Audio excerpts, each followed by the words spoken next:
I had read about this guest house in Varanasi where people check in to die. It's called Kashi, labh, mukti, bhawan. Rooted in the belief system of many Hindus is that if you take your last breath in Kashi, you attain what is popularly known as fruit of Kashi or Kashi labh, which is moksha or salvation. Now the interesting fact is that you're only allowed 2 weeks to stay in and die. So you have to be really sure. If you're still hanging around after 2 weeks, you got to check out.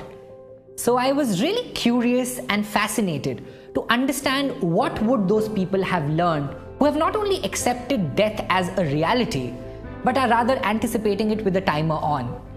So I went to Varanasi, spent a week in the guest house and interviewed people who had checked in. Phenomenal, their life lessons were really thought-provoking. So in the same environment, I met Mr. Bhairavnath Shukla, who has been the manager of Mukti Bhawan for last 44 years. He has seen more than 12,000 deaths. So I asked him, what have you learned after seeing both life and death at such close quarters? He shared with me 12 life lessons, of which I wrote a blog post, and it's read and shared by millions of people across the world and became highly popular. But there's one life lesson in that series which is Mr. Shukla's favorite and resonated deep with me, and the life lesson is resolve all conflicts before you go. He told me a backstory to it. There was a Sanskrit scholar of the times by the name of Ram Sagar Mishra. Mishra was one of the eldest of the 6 brothers and was closest to the youngest.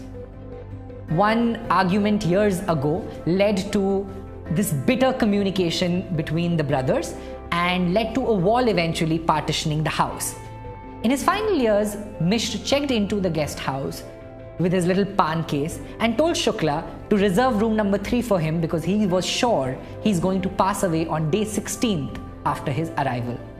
On day 14th, he said, I want my estranged brother of 40 years to come and see me. This bitterness heavies my heart. I want to resolve every conflict before I go. A letter was sent out. On 16th day, the brother arrived and Mishra held his hand and asked him to bring down the wall dividing the house. He asked for his brother's forgiveness. Both brothers wept, and mid-sentence, Mishra stopped speaking. His face became calm and he was gone in a moment. And I know that anecdote sounds straight out of a folk fiction novel, but Mr. Shukla told me that he has seen the same story replay over and over again with many different people who have come there. He said to me, Deepak, I see so many people carrying such unnecessary baggage throughout their life, only wanting to drop it at the very end of their journey. The trick, he said, however, lies in not having any conflict, but resolving every conflict as soon as you have it. You cannot and you should not go to bed having an argument, a disappointment, a resentment and doubt. You should try to resolve it. Because you see, the good news is you're alive. The bad news is no one knows for how long. So resolve your conflicts today. I hope this makes and fuels your day.